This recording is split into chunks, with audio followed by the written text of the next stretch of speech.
En Camargue, depuis les sols sablonneux où elle a passé l'hiver, l'asperge blanche pointe enfin le bout de son nez. Un peu refroidie par la météo, elle a commencé timidement à sortir de terre, avec 15 jours de retard.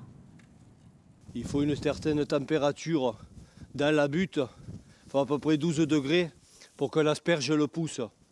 Il a beaucoup neigé il n'y a pas longtemps et depuis il fait des températures qui sont très froides. Donc l'asperge met du temps à pousser et cette année elle est en retard. Le froid les a beaucoup fragilisés. À Aigues-Mortes, la récolte des premières asperges est un art délicat cette année.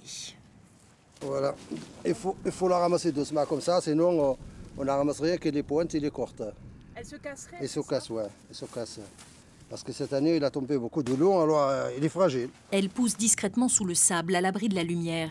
Pour conserver sa couleur blanche, pas question de l'exposer au soleil. Aussitôt cueillie, aussitôt cuisinée.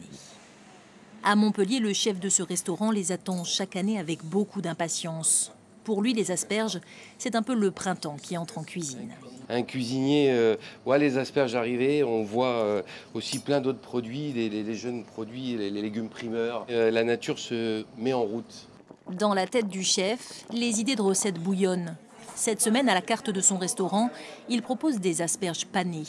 Fraîchement épluchées, elles sont d'abord plongées 3 minutes dans l'eau bouillante. Eau glacée directement. Puis vient la réalisation de la panure en 3 étapes. Farine, jaune d'œuf, huile d'olive, sel et un peu d'eau, d'accord. Et ensuite, la chapelure de pain. L'asperge est ensuite saisie 2 minutes à la poêle, généreusement arrosée de beurre et de sel de Camargue. Pour l'accompagner dans l'assiette, une mousse légère d'asperges présentée comme une part de gâteau, une touche de crème de cacahuète et un œuf mimosa assaisonné à l'estragon. En salle, place à la dégustation. On arrive de Genève et on sait que c'est la saison des asperges et on espérait en trouver, mais on ne s'imaginait pas d'en trouver en croûte. Et une surprise pareille, c'est excellent, sublime.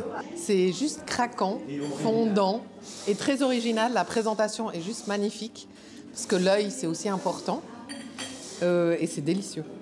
Les gourmets le savent, la saison de l'asperge blanche est éphémère.